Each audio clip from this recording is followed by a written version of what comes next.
mahirapan pa ang maraming tao. Aminin mo na, sabihin mo na nagkamali ka, isurrender mo yung driver mo, and mag-apologize. Kasi sa ngayon, ano nangyari, na pagbibintangan ang 24 ninyong senators. And I know for a fact na wala sa 24 senators namin ang involved doon sa skandalong yon sa EDSA. Although, I also know for a fact na ito related sa isang senador. Not related. Related ito sa isang senador. Pero hindi yung senador ang sakay ng SUV na yan at that time. That I can say for now. Now, timeline. Base po sa akin Intel report, dumating itong pasahero noong November 3 sa NAIA Terminal 1 via PR number 427 from Narita, Tokyo to Manila. Arrival time 6:06. Now, lumabas ng NAIA Terminal around 6:30 p.m. Gumamit siya ng Skyway northbound, going to Magallanes and then exit sa EDSA northbound. Pag-exit niya ng EDSA, Magallanes, sa may bandang Guadalupe, doon na sila naharang. And my intel tells me na ito'y papuntang Soler, Quezon City.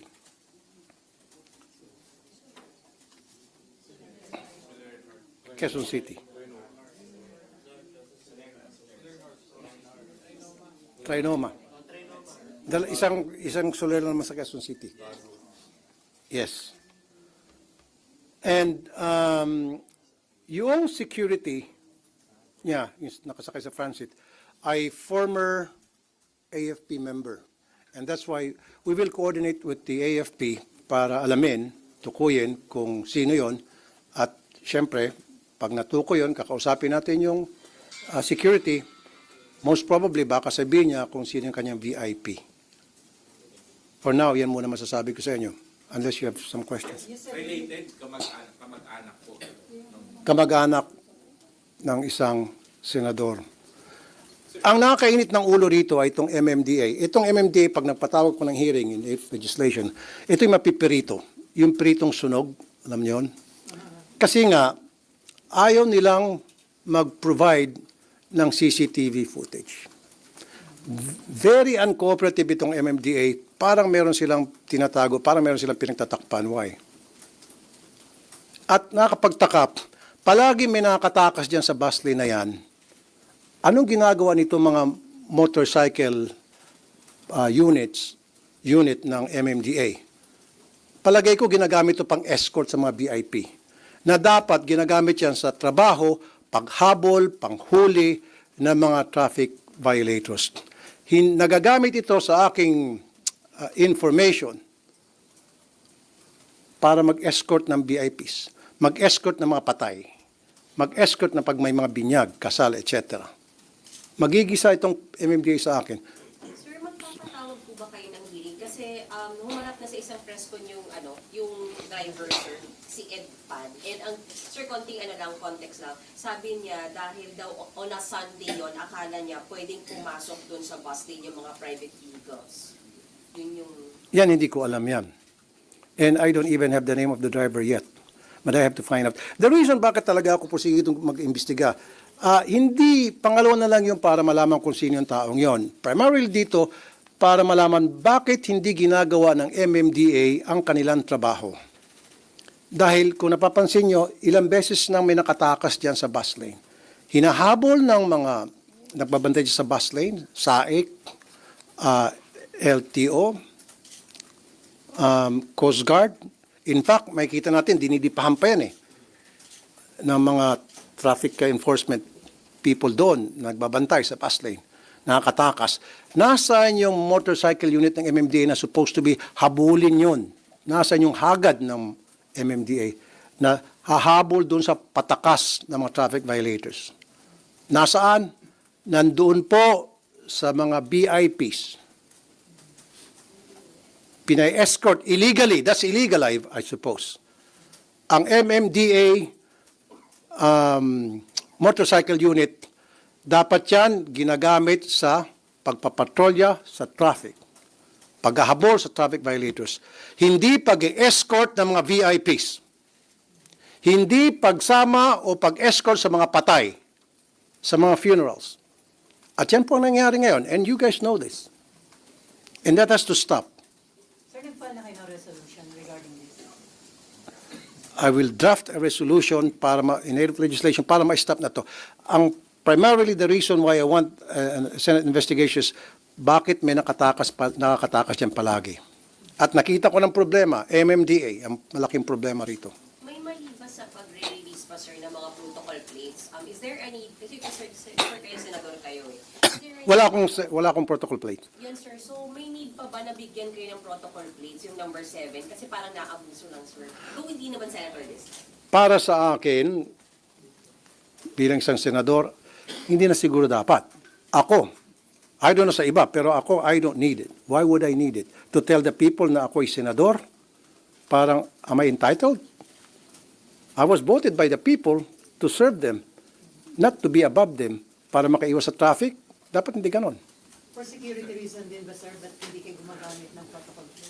Dapat, kung talagang gusto mong secured ka, hindi mo gagamitin ng protocol plate. Kasi pag ginamit ng protocol plate, aha, senador to, edi target ka, easy target ka, sitting duck ka. Whereas pag gumamit ka ng regular plate, hindi ba nalaman kung sino ka?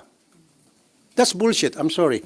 Kalokohan nyo na sasabihin, for security reason, kaya gagamit ako ng protocol plate. Hindi, kaya bangan yun. I don't know. Sa iba siguro, maaari, they need the protocol plate for whatever reason, one way or the other.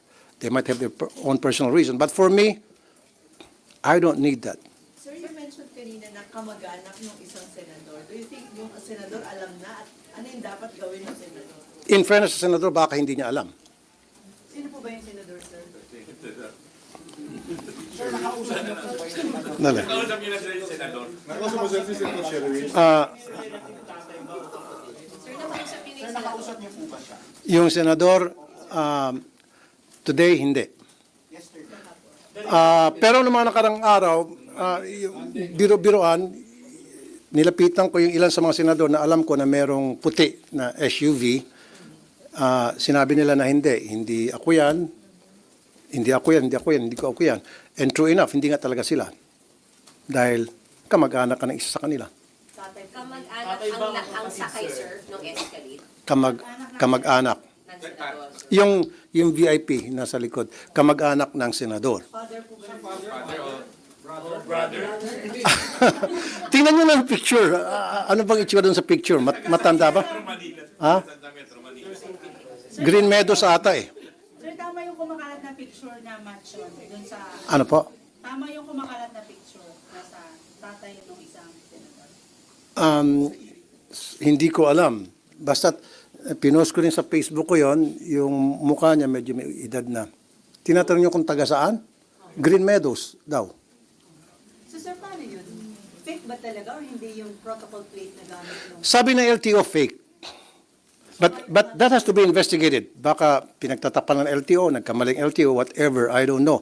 Pero why would that person use a fake plate kung samantalang pwede naman siya humingi sa kanyang kamag-anak? Na maaari, walang permiso siguro, in fairness naman dun sa kamag-anak, wala siyang permiso, kinuha lang niya dahil kamag-anak nga. And I don't think na kinunsinti ng kamag-anak yung ginawa niya. To be fair, doon sa kamag-anak. Sir, but how did the kamag-anak have access to that plate? Kasi di ba yung kaming senador binibigyan ng plate kung gusto namin. And then itong si kamag-anak, mamaya dumalaw sa bahay, nakita niya sa garay, uy, akin na lang to, hindi mo pala ginagamit, akin na to, kinuha. Sige, sa iyo na. Sir, pwede po ba talaga yun na ipagamit ninyo? Bawal. Na hindi sa kahit Hindi transferable yung... have to be in the vehicle? Yes. Dapat yung protocol plate na in-issue sa isang senador, dapat senador lang ang may karapatang gumamit nun at hindi mo pwede i-transfer sa mga kamag-anak. Not even to your children, even to your wife. Sir, sabi bakit kahapon ni SP, Sir, sabi ni SP, Pwede po daw. yung daw nakisakay siya ng- tapos na inhatid, di ba? But with your understanding, sir, dapat senator lang gumagamit. Para sa akin, well, correct me if I'm wrong, if the SP said na pwedeng ipahiram sa wife, then maaaring tama siya. Pero for me, personally, like I said, correct me if I'm wrong, dapat Hindi transferable privilege, dapat yung senador lang. At kung sakali mang gagamitin ni wife o ni son, ni daughter, dapat nandun si senador. So sir, kung magkakanda kayo ng inquiry, papatawag niyo yung relative ng isang senador? Well, hindi pa naman natin nalalaman kung sino siya unless na ma-identify na talaga. Sir, pero your intel, kilala nyo na, sir. Hindi nyo lang pwedeng sabihin sa amin. Tama po ba, sir? Yung intel na binigay sa akin, yes. Kilala nyo na yung kamag-anak and the senator, sir. Sir, Yes. pero lumalabas kasi na yung car na yun ay ginagamit ng company na listed under the names of William and Kenneth Gatchalian. Tama si information. Tama ba? Information ka? Galing sa iyan. This is information. Information is Well, ang may-ari ng sasakyan ay yung Orient Pacific Corporation na kung saan board members nga yung mga binanggit mong pangalan. Sino po yung board member? Binanggit niya. William and Kenneth Gatchalian. Anong pangalan? William and Kenneth Gatchalian. Okay. You have the same information. Quote him. Sir, same information, just to confirm. Yes. Okay. Base sa intel ko, mukhang tumutugma. Okay. At validated yung intel na yun, sir. Well, A1 info yung sa akin. Sen, hindi ito. Alam naman natin, this is not the first time that this happened. Should there be an audit of all protocol plates issued to VIPs? Yung mga, lalo na yung mga elected official, then yung iba kasi cabinet members, iba justices. Yeah, that has to be investigated. Yeah. Bilang committee chair ng Senate Committee on Public Services ng Senate, siguro yan isang imbestigahan ko kung paano ba ang maging sistema sa pag-issue ng protocol plates. Kasi naabuso na eh. So, lahat na po, lahat ng protocol. Of course, hindi natin papakialaman yung sa Presidente, sa Vice President, Supreme Court Justice, Senate Speaker, Senate President. So, But, sir, just to be clear, kahit po humarap na yung driver nung Escalade, mag-iimbestiga pa rin po kayo. yes, pag umarap na yung driver, tapos na-sanction na yung driver, at nag-apologize yung may-ari kung ano pwedeng maipataw na parusa doon sa may-ari o sanction, I will still investigate. Why? Doon naman ako sa MMDA. Dahil napaka-incompetent nitong MMDA for the longest time. Nakita naman natin, ulitin ko, for the nth time, dumidi pa dyan yung mga traffic enforcer sa mga patakas ng mga violators. At may kita mo, may mga motor doon ng MMDA, pero yung mga motor doon, yung payatot na motor, hindi panghagad. At ang nagmamayari, yung mismong traffic enforcer. Pero nasa yung mga big bike na binadyetan ng gobyerno para sa gamitin ng mga traffic enforcer ng MMDA. Sabi ko kanina, nandun sa mga VIPs. Kaya nga ako'y nananawagan ngayon sa MMDA chairman, ngayon pa lamang, i-pull out mo na yan unless kung meron kang authority from the office of the president, then wala tayong magawa yan. Pag walang authority from the office of the president, i-pull out mo lahat yan. Pagtrabahuin mo dyan sa EDSA, gamitin yan. At wala na dapat mga funeral na escort. Sir, so far kasi ang humarap pa lang yung driver, pero sa investigation niyo po ba, pahaharapin niyo rin yung sakay ng Escalade? Like I said, pag umamin na, hindi natin siguro kailang paharapin pa. Kasi umamin na, tapos isa-sanction na yung driver at kung anong sanction na pwedeng ipataw, then we will move on doon naman sa bakit may nakakalusot at bakit incompetent itong MMD at iba pang mga tao o mga agency na delegate dyan para bantayan yung bus lane, bakit nakakatakas. So even the driver, sir, hindi na napatatawag sa video. Pag umamin na, bakit natin patawag? Pag sinabi na niyang ako po yun at nirevoke yung license niya o kung man parusang pinataw ng LTO, hindi natin siya kailangan. Tapos yung VIP nag-apologize at kung meron mang parusa para sa kanya, pinataw ng LTO, whatever, then ba't pa natin siya imbestigahan? Tutuloy tayo nga sa MMDA. Kakausapin ko yung DOTR. How about yung LTO, sir? Just in case na lumitaw na hindi naman pala fake yung number 7. Isa rin yan. Kasi sabihin ko, bakit kaya nag-issue agad ng statement, napakaagang statement na fake yun samantalang hindi pa kayo sure. Kasi ang sinabi lang, kasi may curve daw. Yun ang pinagbasihan. Pati numbers at markings. Hindi ko alam kung paano nilalaman yung ganong klaseng information. But anyway, that has to be investigated as well. But sir, concerned din kung nakakapag-release ka ng peking plaka kasi that will be abused by many, sir. Lalo yung 7 is hindi siya, sir, usual. Siguro, kaya siguro nagpagawa ng peking plaka, malakas ang loob niya dahil may kamag-anak ka siya na 7. Maaari din siguro. Na yung senador. I'm sorry? Nakausap niyo din, nag-reach out kayo dyan sa senador na yan. Ang masasabi ko lang, nung pumutok tong balita sa news, una, yung mga senador na alam kong may puting Escalade o may puting SUV, Escalade na SUV, isa-isa nilapitan ko at tinanong ko, pabiro, baka ikaw yun, baka ikaw. Lahat silang sabi, hindi ako yun, hindi ka yun. And then naniwala ako. And then sa pag-further investigate ko, nalaman ko na kamag-anak. Sir, kung tataasan yung multa, isusulong na rin po ba? So, yung mga lumalabag mo sa base. Dapat taasan ng multa. Kasi sa ngayon, malit lang multa, 5,000? 10? 5? Ba't di natin gawin 50,000? And sir, another factor, baka hindi visible na dapat bus lane yun. Kasi madami din, di ba, na ano. Isa pa yan sa tatalakayan ko sa DOTR. Yung DOTR mapapagalitan ko rito. Dahil I told them that meron dapat mga maliliwanag na signages, tapos yung mga reflector na para masabi sa mga tao ahead of time na you are about to enter the bus lane. And take note, billions po ang binadget sa bus lane na yan.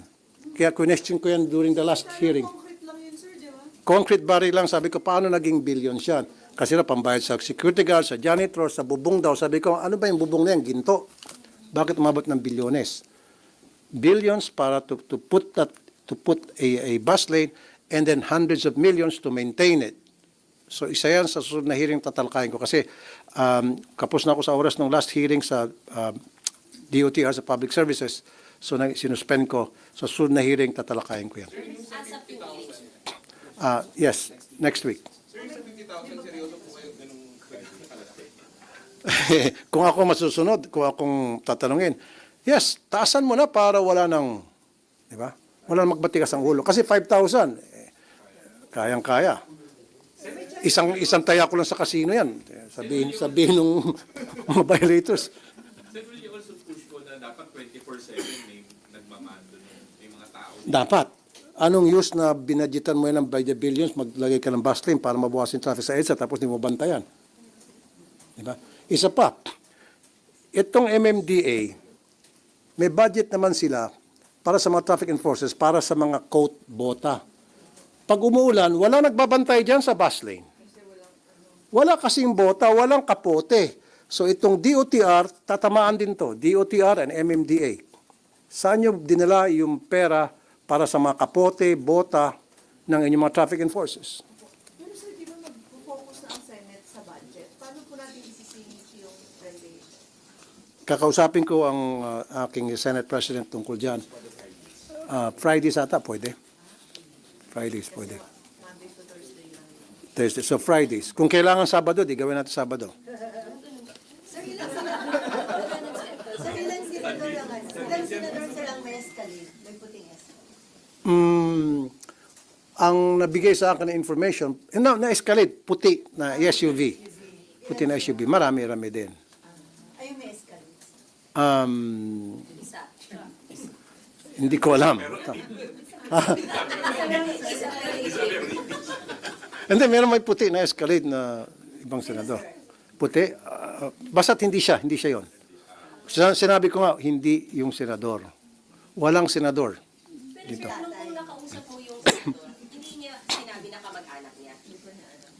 Wala, ini siya sa kanila nagsabi ka mag-anak.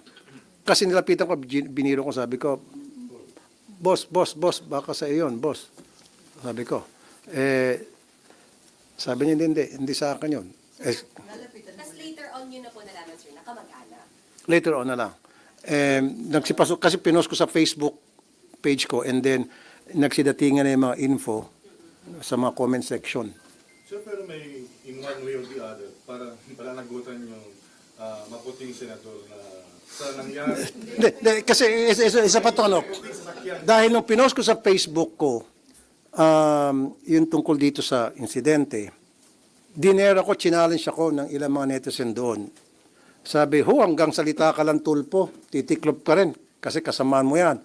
Kaya doon sa nagsabing titiklop, sinabi ko naman, doon sa post ko, wala akong sasantuhin. Kahit saan tayo makarating. Hindi, kasi... kasi... Hindi ka lalabas ng rulat mo. Hindi, kasi talagang hanggang sa...